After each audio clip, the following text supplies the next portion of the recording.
Yun. Pag sulong ng 10-6, may lansi na ang itim. Okay? Saan? Nasaan? Hanapin. Hanapin mo nasaan ang lansi para medyo lamang ka na sa puti. Ano? Okay? Nakakita mo na ba? Oh. Ang lansi dyan mga boss, para medyo lamang-lamang ka, no? Siya maghahabol ng tabla dito. Dito lang, oh. So, dalawang bagay mamimili, ano? Dito siya kakain, o di kaya ay dito. Yan, oh. Paano kung dito? Unahin natin dyan.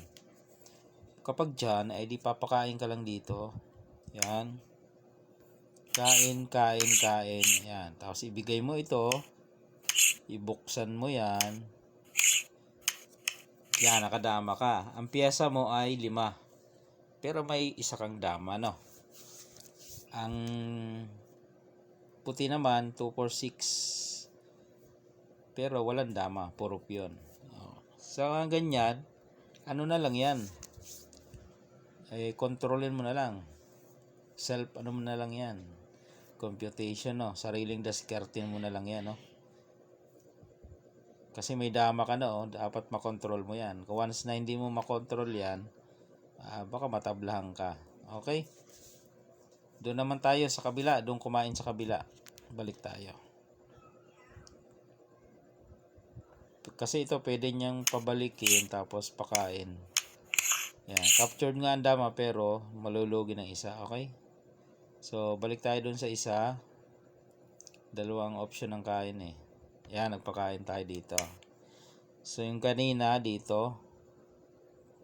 Paano kung dito naman kumain? Yan. Ganito naman yan. Dito ka magpapakain. Yan. Tapos, pakain ka dito. Yan. Kain siya dyan. Kain ka doon. Ayan, kita na. Susubuan mo dyan. Then, ayun. So, ang piyesa mo ay 5 na naman. May dama ka. Kanya, 2, 4, 6, 6. Pero walang dama. Oh.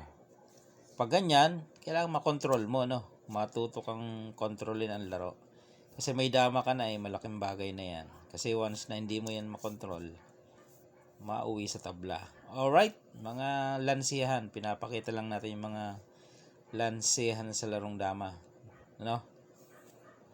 Para may idea kayo, may ganun palang klaseng lanse, no? Okay.